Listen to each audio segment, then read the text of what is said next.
Now, a few weeks ago, France Telecom, that's the company that owns 51% of Telecom Orange, announced that it was set to exit a couple of African markets, which include Kenya. Now, new reports indicate that the government is now ready to end its nearly 7-year marriage with the French telco, spelling the end of a brand that had held huge promise for Kenya's mobile telecommunications sector. Now, this comes hot on the heels of news that U-Mobile is also set to exit the market. So what does this exit mean for the country's mobile phone sector? And joining us to discuss this is Bitange Ndemo, who's the chairman of the Global Alliance for Affordable Internet, as well as a lecturer in the University of Nairobi. And he was, of course, the permanent secretary in the Ministry of Information. Thank you so much for joining us tonight. First of all, you were in the ministry at the time when there was heightened competition in the telecom sector. Yes. Did you see this coming?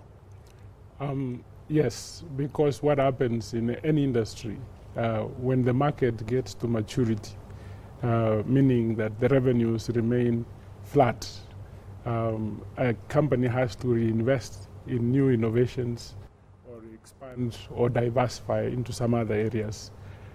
We were worried that some companies were not investing in new technologies. For example, when 3G came and most Kenyans were using broadband on their mobile handsets, some did not move along. So those who moved reaped the benefits. Those who didn't suffered, and you have seen one of them actually exiting. Yes. Now, what happens now that you is exiting the market? Orange has said it will exit the market. That leaves only two, that's Safaricom and Airtel. Is there a fear of monopoly? There is no fear of monopoly. What happens is when market gets to that level, you begin to see new innovations coming. As we are going through the maturity of voice, data is growing. And as data grows, what you will be seeing in the coming days is instead of you listening to someone talking to you, you'll be talking to someone whom you are seeing. This is what you see in Skype or Google Hangout. This will become now common practice, which means you would have more players who are now in Tier 2 competing with those in Tier 1. There is no fear that there will be super monopolies out of this because the innovations in the sector are so many that you would see a completely new field. I would predict that most of those who are players now, in the next 5 years probably they would not be players in the voice or in the data market. There would be something else. What does this mean for me, though, as a consumer or as a mobile subscriber of either you or Orange? There has been talk of the 2.7 million subscribers of you being shifted over to Airtel. So what does this mean for consumers? I wouldn't worry. A consumer shouldn't worry at the moment because any company that drastically increases, even though Kenyans are not responsible to price, I don't see there will be any drastic rise because there is a lot of revenue coming from data right now. There are new areas actually where they are moving towards, which will bring in more revenue. What you begin to see, voice would probably become a complementary service, and it reaches a point where there will be a flat fee per month, meaning that the consumers would now plan how much they would spend for the month. So you are going to see new business models which will be consumer-friendly in the next few months.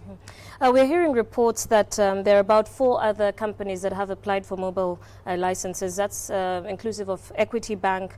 We've heard of Nakumat as well. Both of these are not substantiated, really. But what would they be looking for within the mobile licenses? They are targeting the data market, which is growing so fast.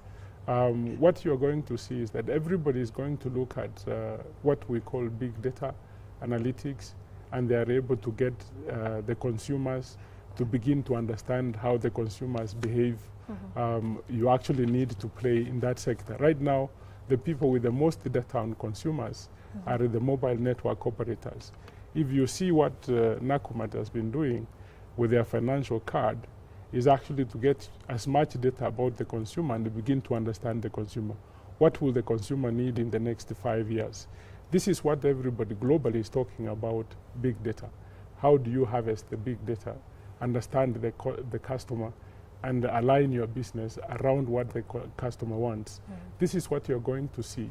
They are not looking at voice. They are actually looking at what we call data, which is now at the growth stage. You know, in the business life cycle, you have the growth, and then you have maturity and decline. So it's right at the beginning of the curve. It's right at the beginning of the curve, and they have come in at the right time. I'd like to get a sense from you. The Daily Nation last week quoted the Information Cabinet Secretary, Dr. Bitange, saying, "I propose to terminate the Telecom contract on substantial public interest concerns and the future of ICT in Kenya." What do you read into that as somebody who has been in that ministry? It is actually a very brave decision by the minister. And my prayer is that the divorce ends well, because when we built the infrastructure, Novbi, we hadn't bought, the Orange had not bought Telecom Kenya. And they came in after we had heavily invested in telecom facilities, where we have terminated the national fiber optic network. It is a network everybody wants, because the growth area is in data. Everybody wants that network, which we built to be an open access, where we mean that anybody can use it at any time and pay. This is also in line with lowering the cost of broadband. If you share infrastructure, you reduce the cost of investment, and that is passed on to the consumer. What would happen is that if Orange begin to talk about the hosting of the cable, it might be a very bitter divorce.